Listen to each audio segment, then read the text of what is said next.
갑절의 성령의 역사와 엘리사의 교훈, 이런 주제로 말씀 받겠습니다.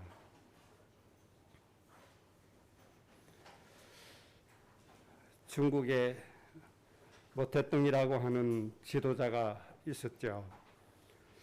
이 모태똥이 아름다운 자연을 보고 시를 지었습니다. 중국의 자연 경관은 수려하기가 말할 수 없을 정도로 뛰어나죠. 우리나라 경치가 아무리 좋다고 해도 중국하고는 비교가 되지 않습니다. 중국의 자연 경관은 상상할 수 없을 정도로 아름답고 수려합니다. 감탄이 나올 정도로 수려하기 그지없죠. 이런 자연을 보고 모태똥이 이런 얘기를 합니다. 저 멋있는 하늘을 움직이는 주제가 도대체 누구냐? 저 땅의 아름다운 자연을 움직이는 주제가 도대체 누구냐? 이렇게 말하면서 기다리라, 내가 간다, 이렇게 시를 지었습니다. 하나님을 정면으로 대항하는 거죠. 그런데 이 모태똥이의 시를 교과서에 실어서 학생들에게 가르친다고 합니다.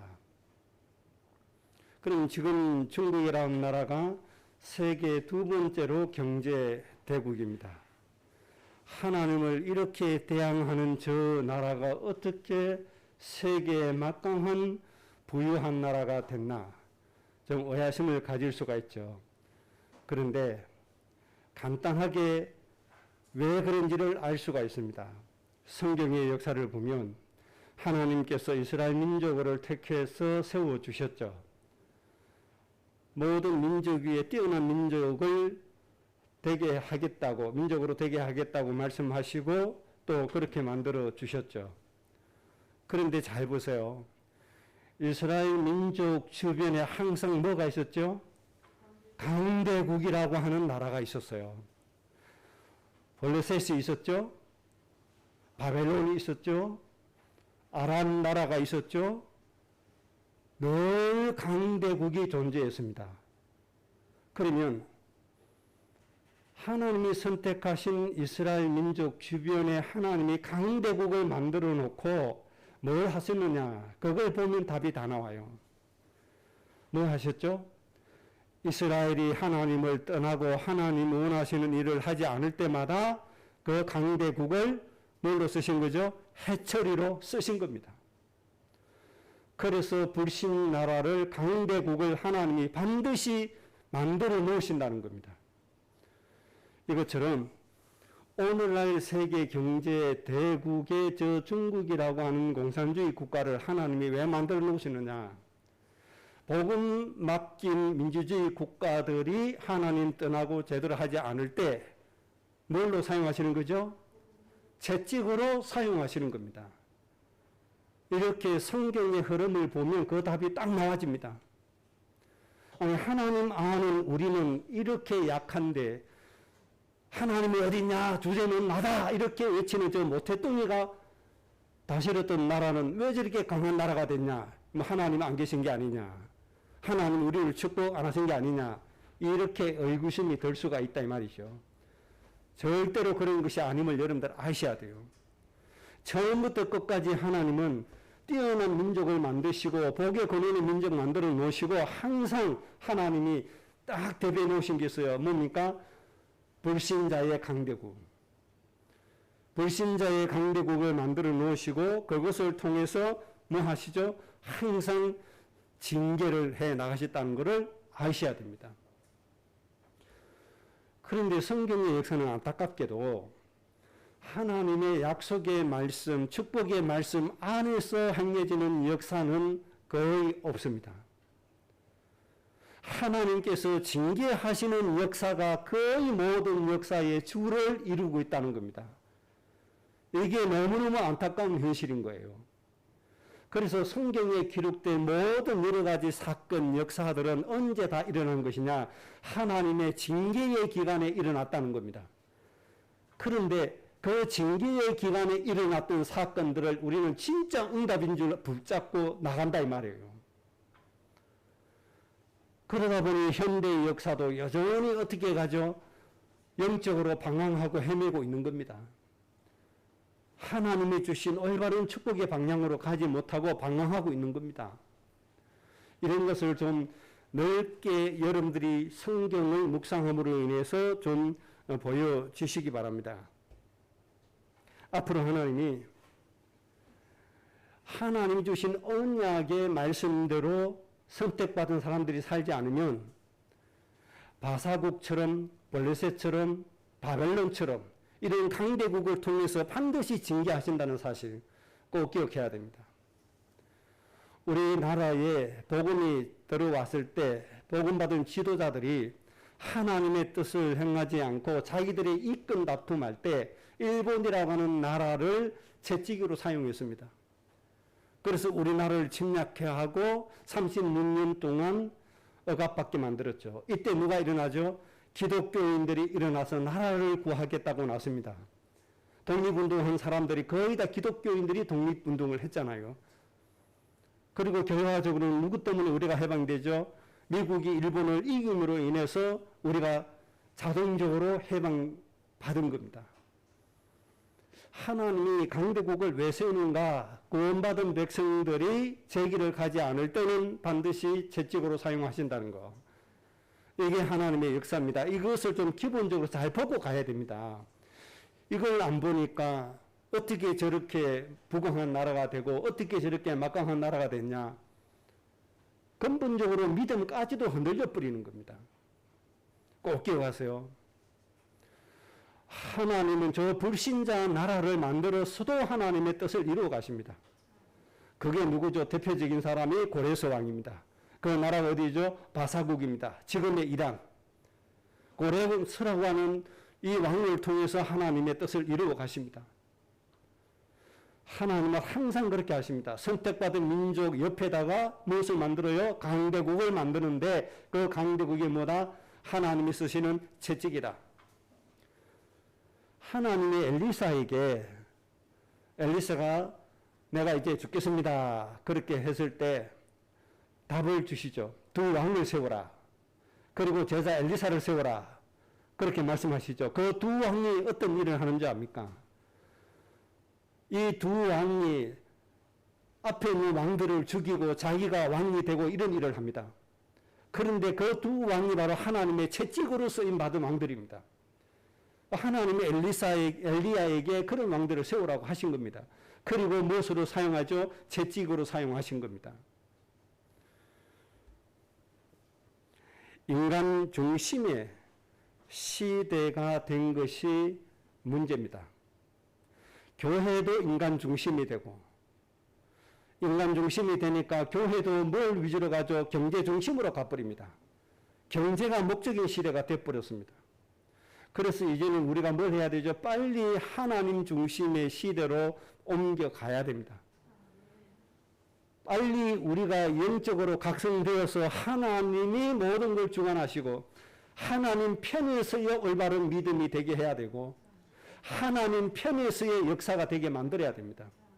하나님 편에서의 응답이 되게 만들어 가야 됩니다. 오늘 본문 말씀을 통해서 좀 귀한 것들이 많이 좀 깨달아 주시기 바랍니다. 첫째는 엘리사의 교훈, 이런 주제로 말씀을 먼저 좀 정리하겠습니다. 엘리사의 소승, 엘리야가 일으킨 성령의 역사부터 좀 보겠습니다. 엘리야가 일으켰던 성령의 역사는 거짓 선지자 850명과의 대결에서 승리했습니다. 그래서 제단을 쌓고 예배 대결을 펼쳤죠. 제단을 쌓고 주위에 도랑을 파고 물을 채워서 예배 대결을 펼칩니다. 당연히 하나님의 선지자가 이기게 되어 있죠. 하늘에서 불이 떨어져서 모든 제단을 불사르게 됩니다.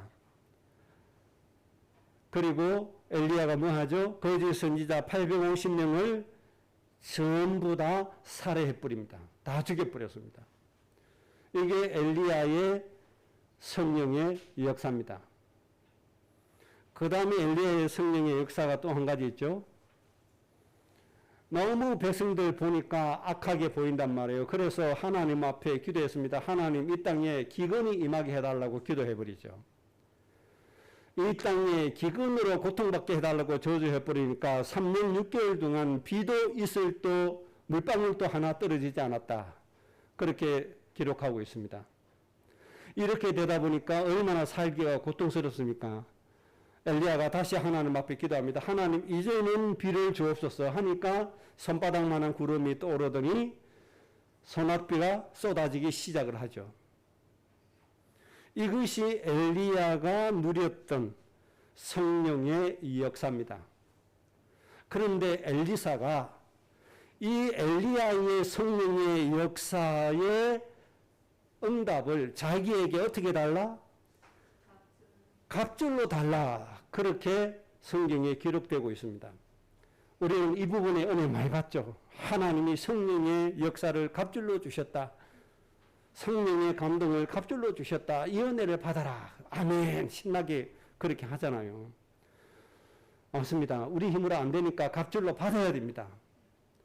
여러분들 정말로 엘리야를 능가하는 성령의 역사가 있어지기 바랍니다. 갑절의 성령의 역사가 틀린 것이 아닙니다. 우리에게 필요한 겁니다, 여러분. 우리도 엘리사처럼 이 응답 속에 들어가야 됩니다. 그러면 결론이 뭐냐? 이 갑절의 성령의 역사를 받아가지고 무엇을 할 거냐? 이게 이제 중요한 거죠. 왜 성령의 역사의 갑절이 내게 있어야 되느냐? 이게 이제 중요한 거죠. 이 부분에서만 바르게 되어지면 갑절의 성령의 역사가 아니라 10배의 성령의 역사도 우리에게 필요하다. 그렇게 우리는 좀 인식을 해야 됩니다. 엘리사는 엘리야가 부를 때 농기구를 불사르게 되죠. 그리고 소를 잡아서 백성들이 먹이고 스승을 따라갑니다. 이제 엘리야가 소명을 마치고 성천하게 될 때 엘리사가 스승에게 부탁을 합니다. 내게 갑절의 성령의 역사를 주옵소서.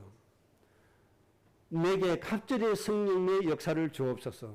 이때 스승 엘리야의 반응이 우리로 하여금 생각하게 하는 부분이 있다 이 말이죠.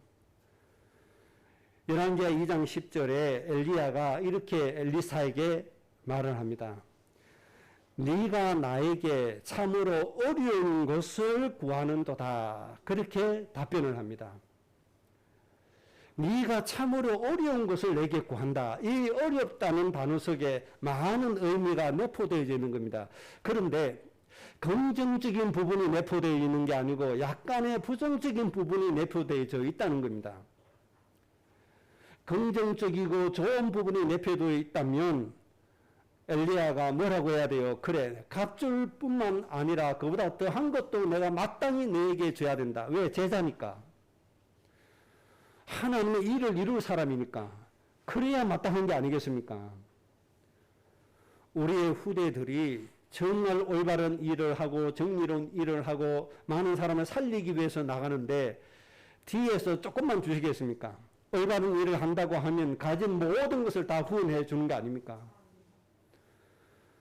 모든 걸 다 바치잖아요.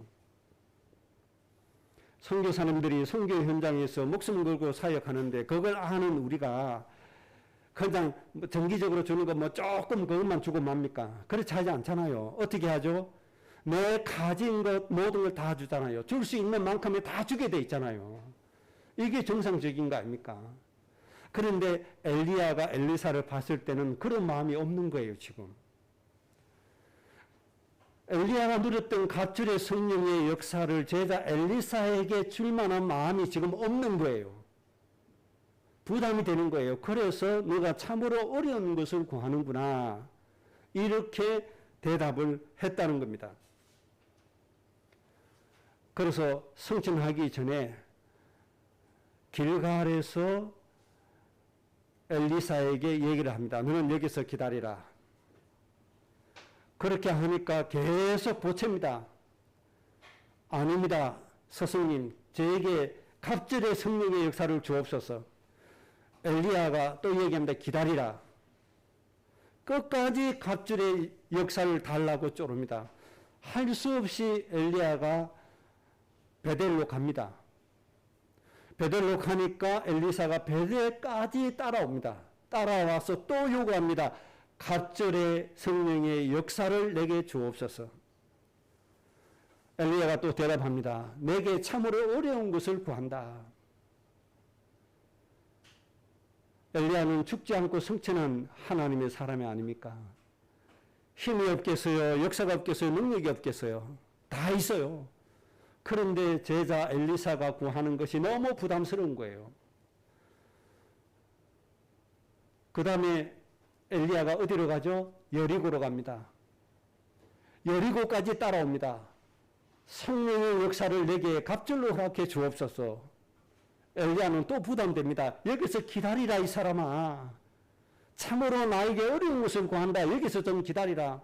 끝까지 엘리사는 또 쫓아갑니다. 이제는 요단까지 왔습니다.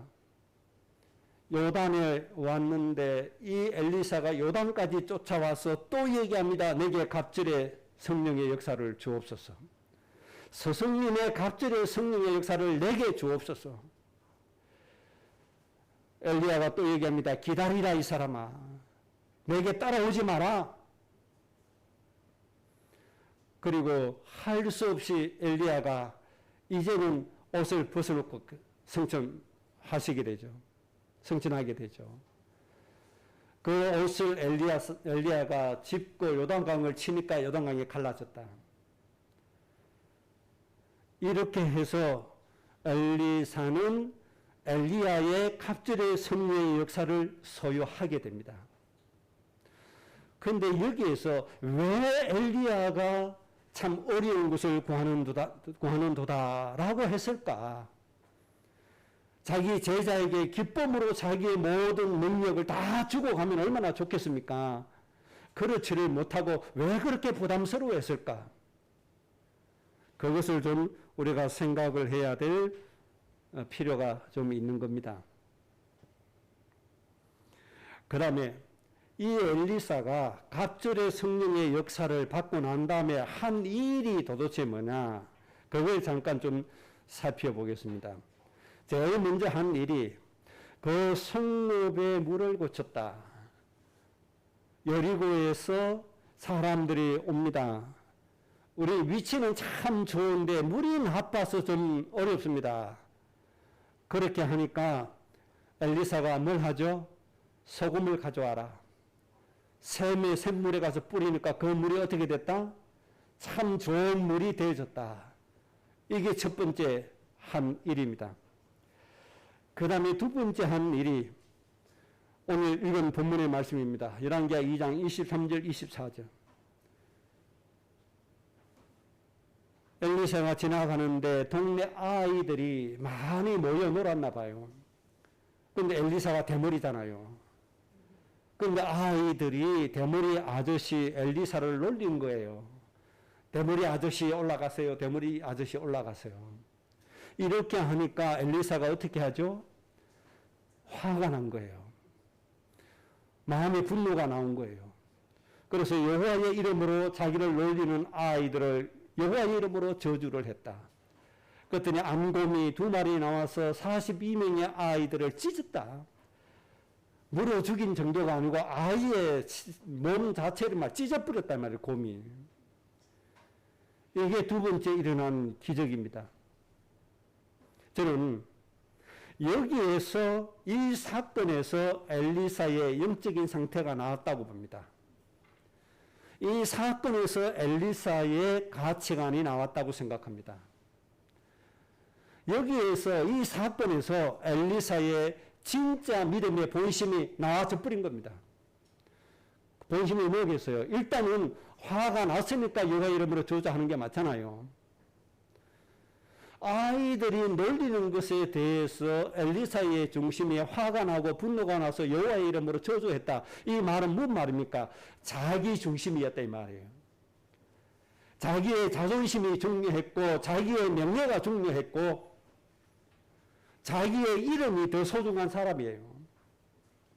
어떻게 보면 하나님께서 이 중심을 미리 보셨고 엘리야가 이 중심을 미리 봤을지도 모릅니다. 그래서 능력을 가지면 더 큰 사단이 벌어질 수 있으니까 주저했을 수도 있다. 그렇게 이해할 수 있습니다.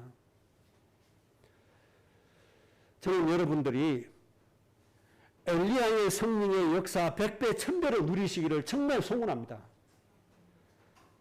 엘리사가 받았던 것은 비교가 안 될 정도로 더 크게 받기를 진짜 소원합니다. 그런데 중요한 게 뭡니까? 그의 믿음의 중심이라 이 말이에요.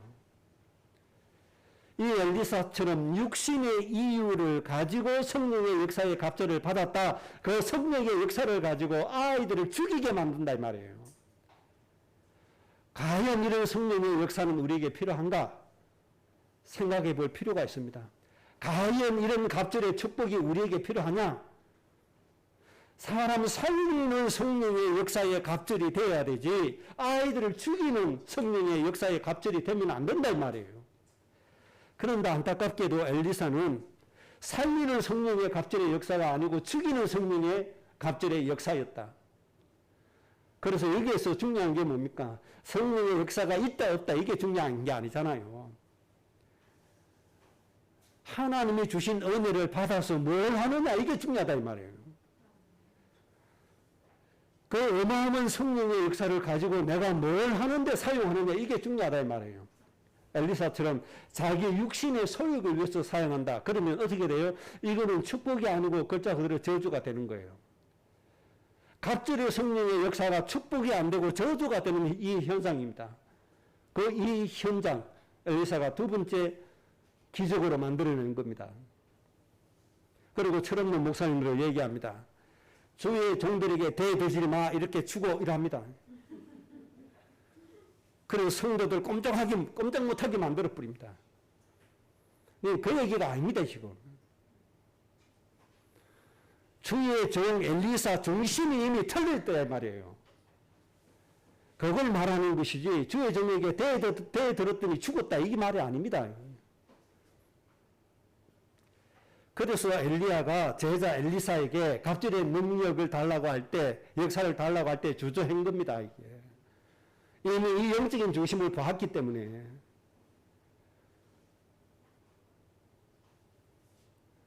그 다음에 세 번째 사건이 있습니다. 가부의 가정의 경제 문제를 해결하죠. 기름 한 병밖에 없는 그 가부의 가정에 들르게 됐습니다. 그 한 병 남은 걸 엘리사에게 가져옵니다. 엘리사가 빈 병을 다 모아라 따르라 끊이지 않고 병 다 찰 때까지 기름이 나왔다고 그랬죠. 그래서 이것을 팔아서 뭐해라 빚을 갖다 갚아라.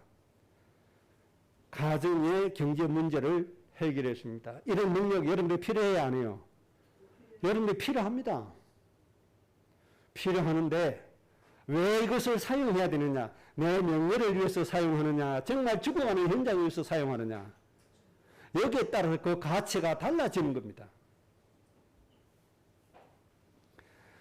더 재미있는 사건이 또 기록되고 있습니다. 수넴 여인에게 아들을 낳게 해주겠다. 이렇게 엘리사가 얘기합니다.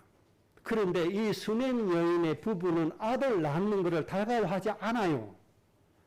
그런데 엘리사가 반강제적으로 아들을 낳아라, 아들 낳게 된다 이렇게 한 거예요.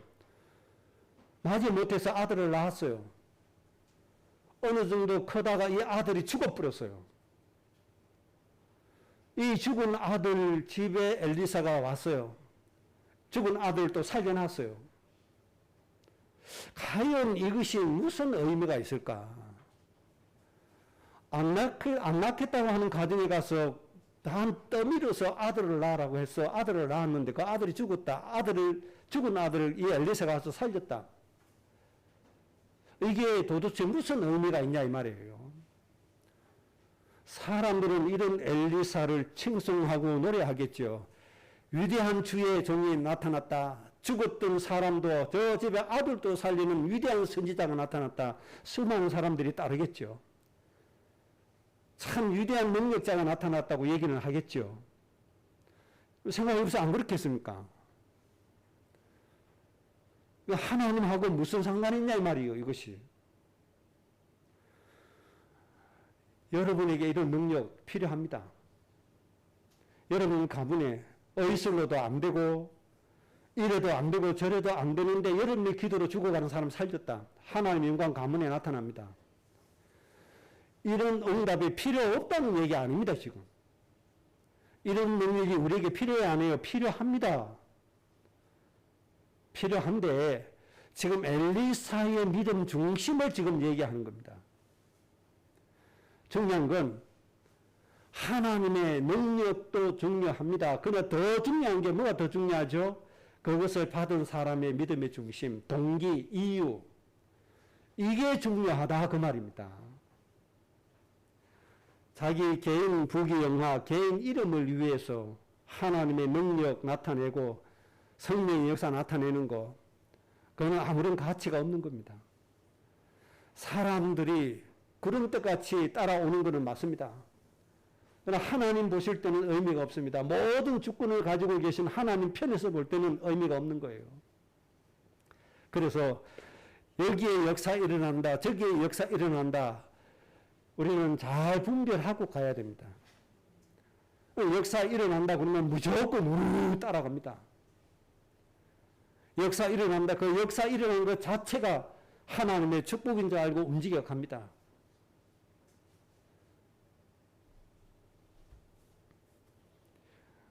그 다음에 어쨌든 간에 엘리야보다 기적을 많이 일으키는 건 사실입니다.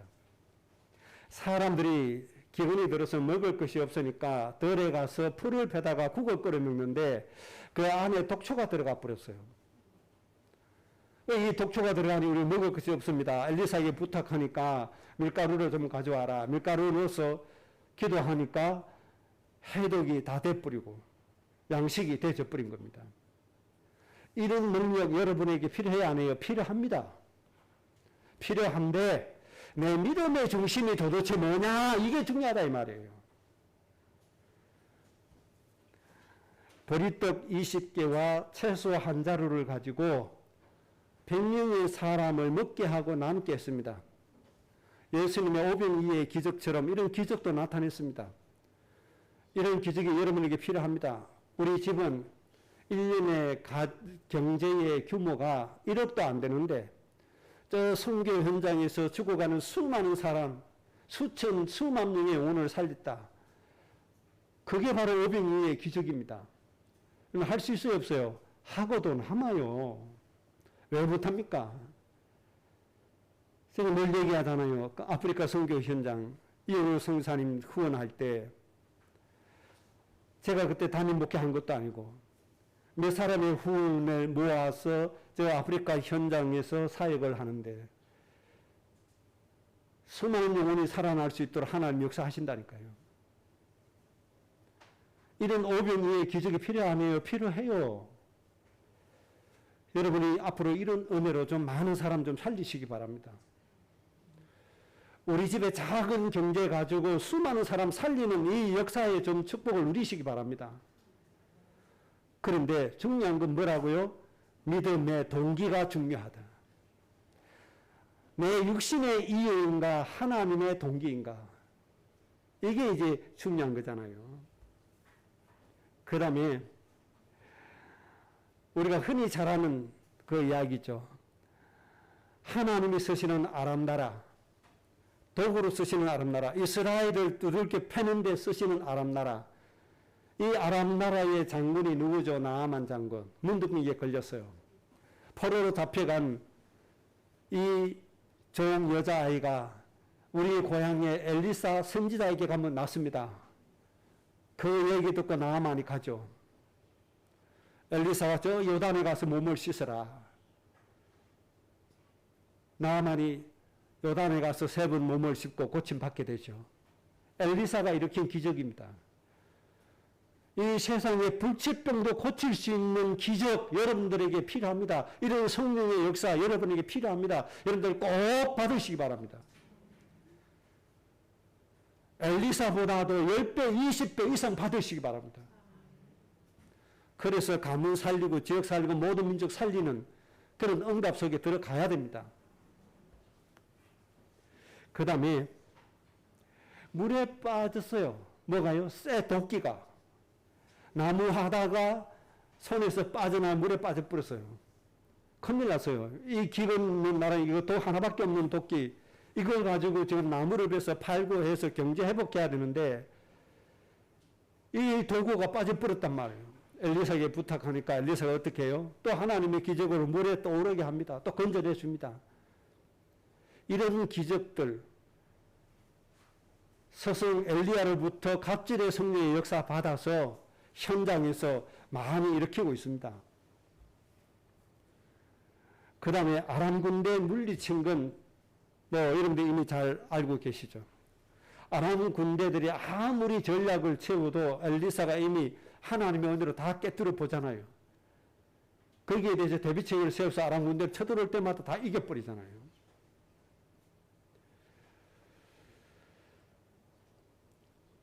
이렇게 엘리사는 많은 기적들을 행합니다. 무엇으로요? 갑절의 성령의 역사를 받아서. 자, 그러면 여기서 중요한 교훈 한 가지만 좀 얘기하려고 합니다. 하나님이 주시는 징계 안에서 여러 가지 기적을 일으키고 끝난 것이 엘리사였다. 자, 무슨 말인지 이해 잘 하셔야 됩니다. 지금 엘리사가 활동하고 있는 그 배경이 하나님이 선택한 이스라엘 민족을 징계하시는 과정에 있단 말이에요.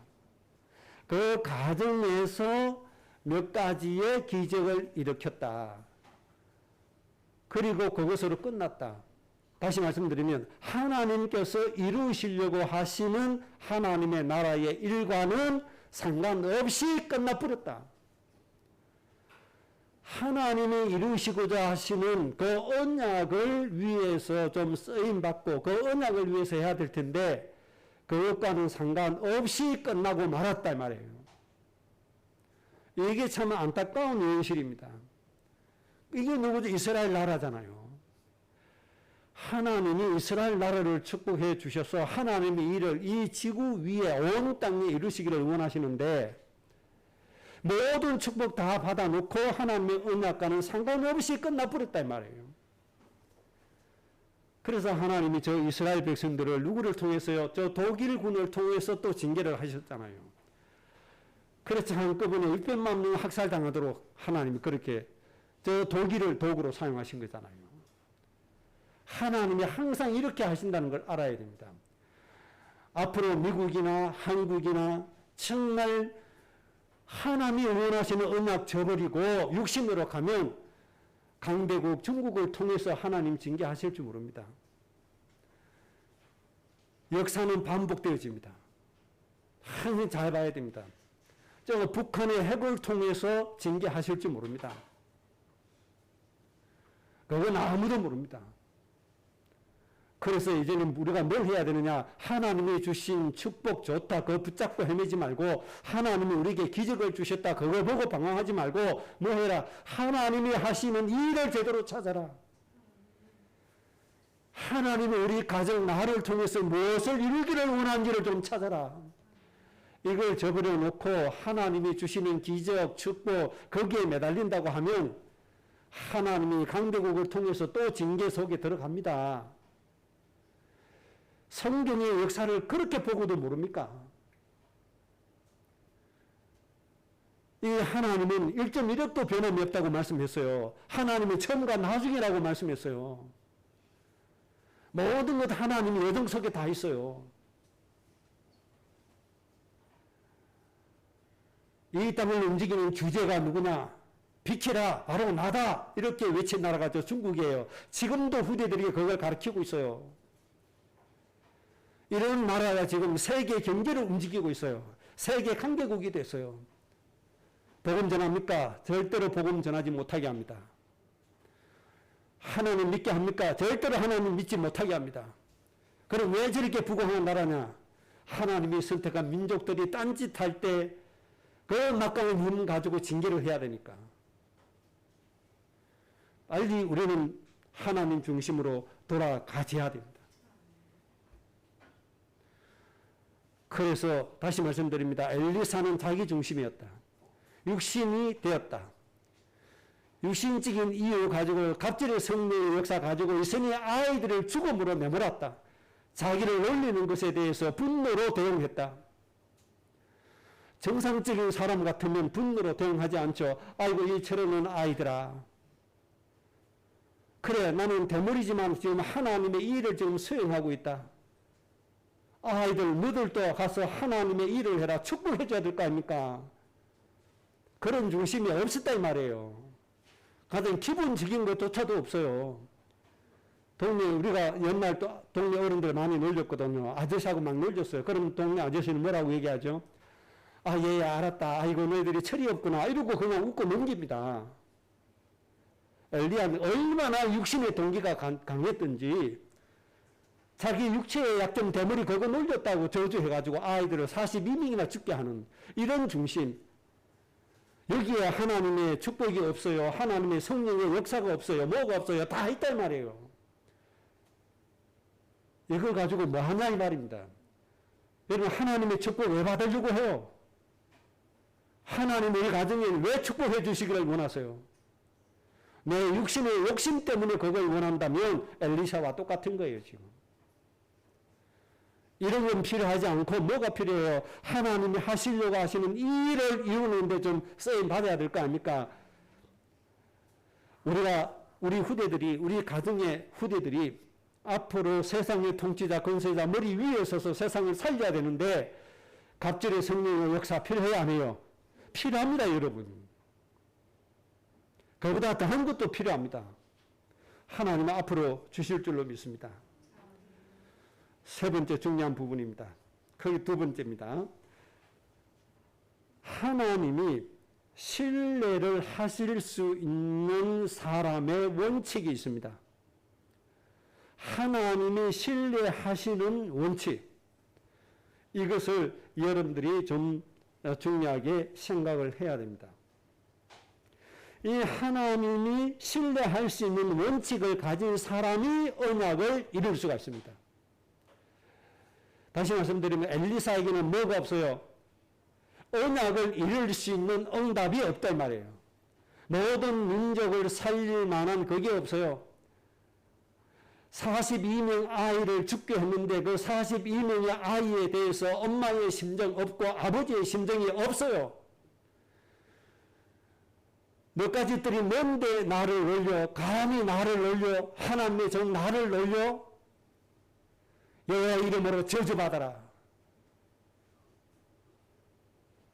이런 사람이 되면 안 된다 이 말입니다. 그러면 어떤 사람이 하나님이 신뢰하시는 사람이냐? 고린도전서 10장 24절에 이렇게 말씀했습니다. 누구든지 자기의 유익을 구하지 말고 남의 유익을 구해라. 이게 절대 원칙입니다. 남의 유익을 자기의 유익을 구하지 말고 뭘 해라? 남의 유익을 구해라. 그런데 우리는 거꾸로 살죠. 남의 유익은 절대로 안 구합니다. 오히려 남을 짓밟고 일어나서 내 유익을 챙기는 것이 이 세상의 정부요, 이 세상의 경제요, 이 세상의 문화입니다. 하나님은 그렇게 말씀하지 않습니다. 어떤 사람이라 내 유익 구하지 말고 뭐 해라? 남의 유익부터 좀 구하는 사람들아. 이게 절대 원칙임을 아셔야 돼요. 오늘날 교회가 이 원칙이 무너져가고 있어요. 오늘날 그리스도인들에게 이 하나님의 원칙이 없어요. 뭐예요? 먼저 내 복 받는 것밖에 없어요. 내 이익 챙기는 것밖에 없어요. 그래서 기독교 교인들이 운영하는 경영하는 회사가 뭐가 더 많다? 비정규직 사람들이 더 많다. 이게 뭔 얘기예요, 이게? 그만큼 일을 많이 시키고 월급은 적게 주고 이득을 내가 많이 취하겠다. 이 마음이 그 속에 들어가 있는 거잖아요. 하나님이 이 말씀대로 하면 뭐예요? 내 임원이 적더라도 직원들에게 뭐 해야 돼요? 더 월급 많이 주고 더 생활 보장해주고 더 잘해줘야 돼요. 오늘날 이렇게 하는 기독교 기업이 있냐 이 말이에요. 없잖아요. 이게 지금 이 시대에 비극이고 안타까운 거예요. 그래놓고 교회 가서 시불정도 많이 한다고 축복입니까? 우리 후대들이 이런 것을 배우면 절대로 안 돼요. 뭐 해라? 남의 유익부터 구하는 것을 배우라. 내 유익 구하지 말고. 이런 기본적인 자세가 되어서 세상의 통치자, 권세자가 됐다. 그럼 어떻게 해요? 절대로 잘못 다스리지 않아요. 하나님의 나라 이루게 되어져 있어요. 이런 응답이 꼭 있어지기 바랍니다. 이건 절대 원칙입니다. 그래서 예수님이 대속제물로 왔다 그랬잖아요. 나는 섬김을 받기 위해서 아니다. 뭐 하기 위해서 왔다. 섬기기 위해서 왔다. 목사가 교회를 통해서 자기 일만 챙기려고 덤비면 그 교회는 이미 불행한 교회예요. 성도가 자기 일만 먼저 챙기려고 하면 성도 간에 모든 것도 이미 깨어지는 거예요. 뭐 해야 돼요? 남을 먼저 이롭게 해라. 남을 먼저 유익되게 해라. 이 하나님의 원칙입니다.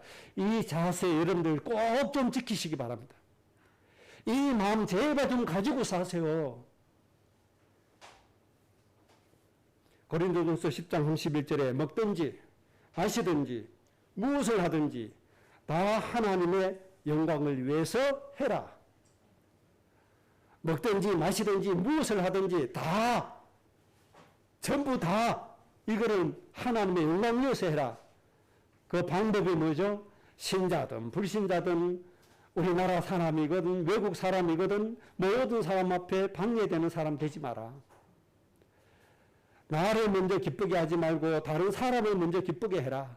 내 유익을 구하지 말고 다른 사람의 유익을 먼저 구해라. 그래서 그들로 하여금 뭐 받게 해라? 구원을 받게 만들어라.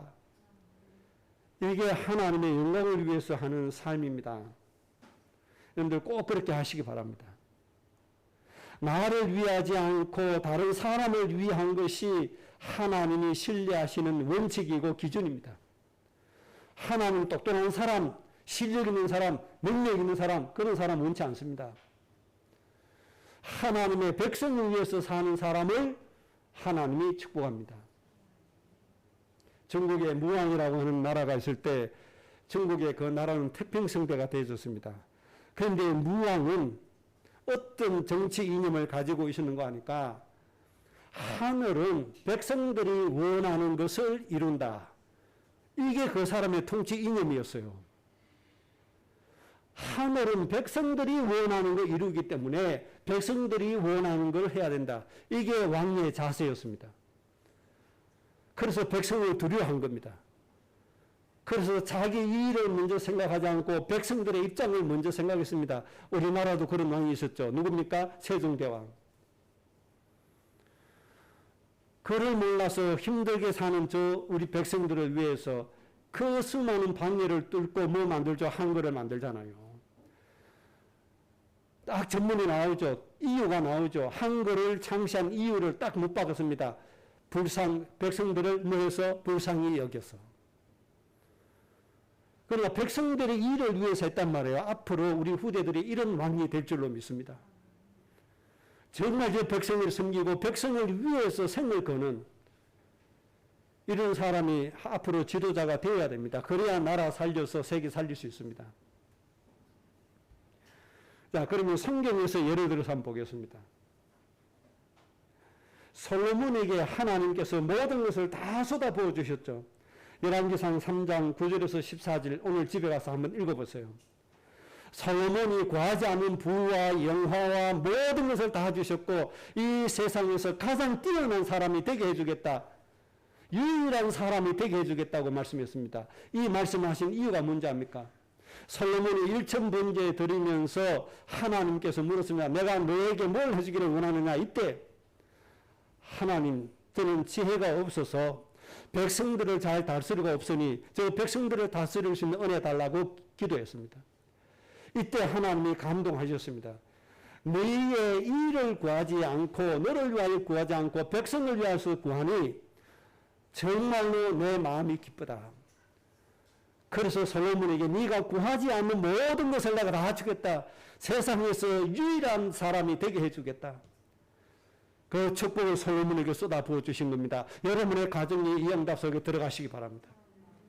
여러분이 앞으로 이렇게 될 줄로 믿습니다. 하나님 앞에 뭘 구해야 돼요? 우리를 위해서 구하지 말고 하나님 저 죽어가는 백성들을 어떻게 살려야 됩니까? 하나님께서 나보고 모든 민족의 아버지 어머니가 되라고 하셨는데 저 모든 민족의 저 죽어가는 영혼들을 향해서 내가 어떻게 부모의 역할을 감당해야 됩니까? 하나님 힘달라고 기도해 보세요.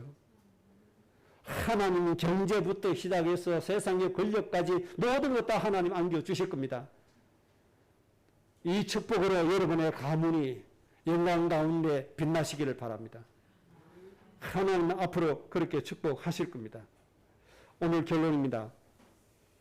그러면 우리는 어떤 사람이 되어야 되는가 하니까 하나님께서 기쁜 마음으로 100배, 1000배를 주시는 사람이 되어야 됩니다. 엘리사에게 주저해서 마지못해서 억지로 주시는 그런 갑절의 성령의 역사가 아니고 하나님이 기쁨으로 100배, 1000배를 주실 수 있는 사람, 이런 사람이 여러분이 꼭 되시기 바랍니다. 그래야 이 시대 살릴 수 있습니다. 그러면 어떤 사람에게 하나님이 기쁨으로 100배, 1000배를 주시느냐? 첫째는 모든 민족의 백성을 살리고자 하는 복의 근원으로 살아갈 때 창백케 해주시는 하나님의 축복이 임하게 되어집니다.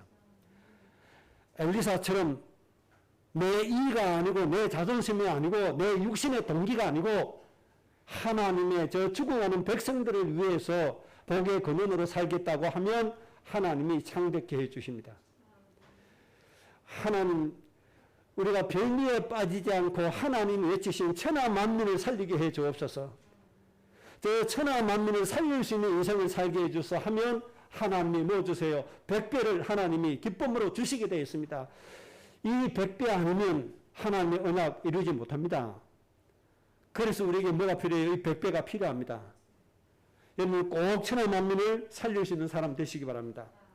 그 다음에 의식주의 문제에 빠져서 의식주 문제를 타령하지 않고 가나안 땅을 보고 가는 사람에게는 현재보다 1000배나 많게 하신다. 그렇게 말씀했습니다. 출애굽한 이스라엘 백성들에게 축복해 주셨는데 얼마를 주셨죠? 현재보다 1000배나 많게 하셨다.